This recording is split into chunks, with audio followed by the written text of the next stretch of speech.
Katt Williams pulled up, never wanted to bite his tongue. Williams had smoke for a plethora of other black comedians, including Kevin Hart, Ricky Smiley, Michael Blackson, Steve Harvey, and Cedric, the Entertainer. Cedric told you when you asked him, did you steal Katt Williams' joke? Yeah. He said, it don't line up. How it don't line up that I did it on TV in 2018? You came to see me at the Comedy Store do it in 2019 and then did it on the Kings of Comedy. Like, what doesn't line up? This is a televised joke that Mark Curry helped me punch up and get to the level that it was. The same Steve that went to go watch Mark Curry do his whole sitcom and then stole everything Mark Curry had. Now Steve got a sitcom where he the principal and he wear a suit and then he gets this high top fade, making all black men think he got the best lineup in the business. And it's a man unit. Then you ask him, why you not a movie star? I didn't want to be a movie star. This the same Negro that hated on Bernie with this same thing. I didn't want to be a movie star. No, you couldn't be a movie star. There are 30,000 new scripts in Hollywood every year. Not one of them asks for a country bumpkin black dude that can't talk good, baby, and look like Mr. Potato Head. There ain't none. Remember, when Cedric the Entertainer starts, he's supposed to be singing, dancing, and telling jokes. That's why he's called the Entertainer. Right. We found out he can't sing, can't dance, and doesn't write jokes. He did 4 comedy specials. They're so bad, Shannon, they're not available on Netflix or Tubi. Can I say that again for the audience? They're so bad that they're not available on Netflix or Tubi. You don't think Sam's a good comedian? The world doesn't think that. Sir, I have 12 comedy specials. He has 4 specials that are not available on Netflix or Tubi. That Tubi hurts. Yeah, that's like you. Tubi crazy straight. Like, he didn't even need the Netflix part. He should have just said Tubi. Yeah. Yeah, so he went for the top and the bottom. Naturally, Tubi and Netflix both capitalized on this moment with their social teams, but Katt also dropped what is sure to be one of the most memeable clips of all time.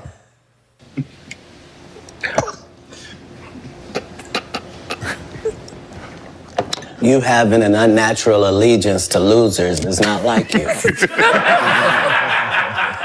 Yo, he is so funny. Like, he was ready for this. Yes. Yeah. He was prepared.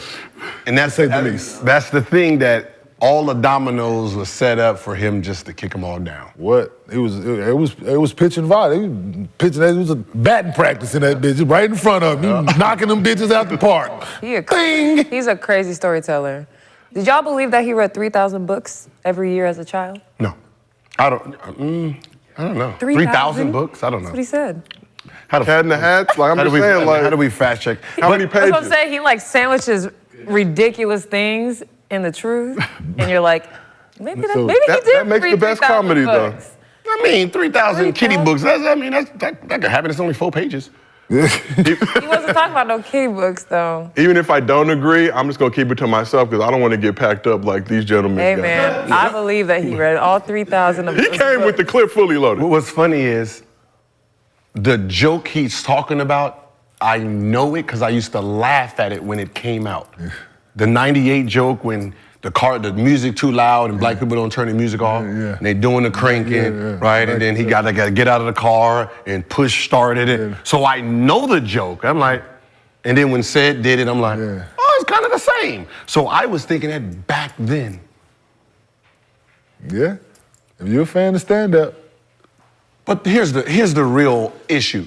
Everyone's right in this situation, right? In a sense, right? If you tell a joke and I think I can do it better, right, and add some extra to it, I'm gonna do it. It's no different than anything in fucking life, right? Every movie we done seen has been copied or, we took something from it and then redid it a little bit better, right? You can't be mad that. But I think the lie to say that you didn't is where. That's the problem. Yeah. That's the problem. Mm-hmm. So that's like sampling somebody's music and not asking them. Mm-hmm. Right? Giving them no credit. Yeah, you give them no credit for it. So I think that's where it comes in. Like I originate this. I came up with this joke. Give me my credit, and we ain't got no issue. But the fact that you say that, nah, my joke, no, it was mine, actually. I did that. So I think that's where the problem lies for him. Like, if he would have came out and said that it was mine, then I don't think he would have attacked him the way he did. He was coming. He always comes, right? I mean, he's gonna. Oh, he's entertaining. Very, very entertaining. He was like sitting and waiting, because I guess, didn't all those comedians have the same interview and they just sat up So they there? all pulled up to Club Shay Shay, and to Katt Williams' credit, I'm sure he watched every one of those. Absolutely. It was Copious taken notes. note, yeah. Not true. Not true. Not true. Because he sat down and was like, I'm 30,000 ready. scripts. Well, even if they're telling the truth, they're not gonna come back for rebuttal. Can't. He came so hard that there's really nothing. They got to do it on their own platform like Ricky Smiley did. Yeah. Like Ricky Smiley, but it's on his own platform. He can tell his side of it and like to further the story. He said, no, I couldn't have did what Katt did in playing Money Mike. So yeah, no, I was cool putting on the Santa costume, being in the movie. Like so he was able to elaborate further on what he said after Katt went on there. So But what about the Katt saying that? Oh, the whole dress thing, he put it in his arm. Yeah, he's talking about, man, I put it in my contract that if I'm to do a movie with him again, he got to put on the dress.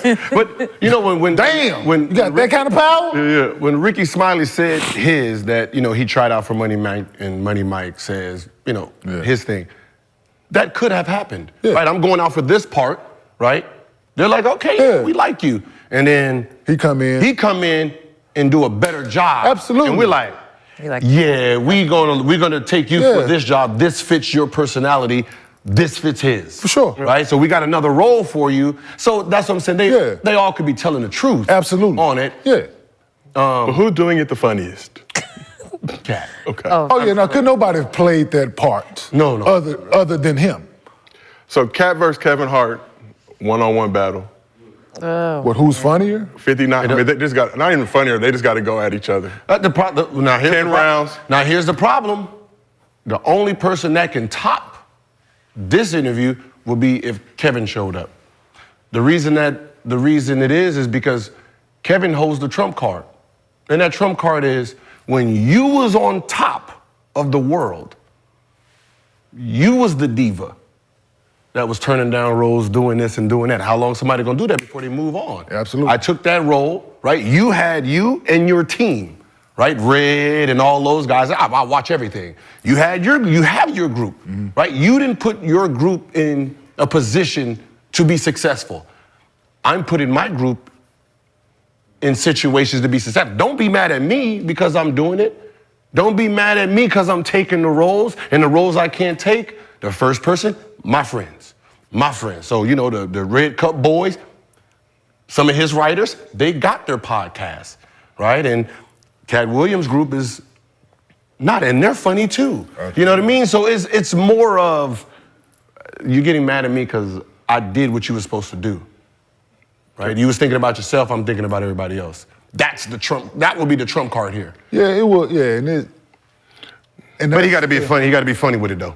True, and the thing I don't know is, if he can be funnier in that situation than yeah, Katt. it's unfortunate. Yeah, and now that you put it that way, it's. Can't we all just get along? That's Yeah, what I'm saying. I but really putting don't. yourself, or putting the pride of certain roles above getting everybody to the place where you are, right? Yeah, some roles you got to some think roles about your team. Yeah, and that's. But then but you know how that it's that. I ain't saying it's him, but a lot of situations where the loyalty thing is not always that. Like once I get on, then I'm gonna do all these, but I'm gonna only take these because it benefits me. Unfortunately, like that's what it has come across in this situation. But nah, man, he's funny as hell. Like, so if those guys and his crew have benefited to a certain degree, and it's probably like and like in that world, I'm assuming because it's just like our business. It's cutthroat. Like I'm an individual first. Yep. So I got to work on this. And if I'm getting a contract and somebody want to pay me, I'm really like, I can mention you, but it ain't on me to make sure that you get the gig. So it's a delicate, touchy thing when it comes to that. Because because you can't go in there, which I'm pretty sure he did at times, because he's outspoken and you gotta take all us, or we ain't coming. Which I'm pretty sure he's done that a few times, which rub people the wrong way. Like you said, how often are you gonna let him do that before they move on? And because his group is early '90s comedy. Yeah. Right. That's that Corey Holcomb style. Right. That's not today's world. So this early 2005 style, everyone's sensitive now. Absolutely. Right. So who's better at comedy? Oh yeah. We can't tell you that unless you take off the handcuffs and say, all right, listen, Kevin Hart, you can say whatever joke you want and you don't get penalized by the world, right? Because he's at a position where there's certain jokes he can't say. I even said, man, hey, I've done it. I've watched this comedy, man, you should have said it like this. He said, I just can't. You trying to get me fired on Cold as Balls. Hey, where can I come? Nah, you gonna get me fired. Right? But that's fair. You know what I mean? Katt Williams is at a place where, just like a Corey Holcomb, they can say whatever they want. Absolutely. But at the end of the day, you're capped off though. You are because of that. You are capped off, and he's done jumped up to that next elevator. And that next elevator, you can't use certain things. You can't use certain words. Oh yeah. Right? And the more he wants to keep moving to elevate himself, you're handicapped. So we can all say, yeah, Katt Williams is funnier, because he gets to say whatever he wants, right? It's no different than us versus the ESPN. They're capped off by Disney. Absolutely, because they can, So you can't say bitch, right? You're gonna get fired. You bitch, you can't do that. We can say a lot of words on this show that they can't say.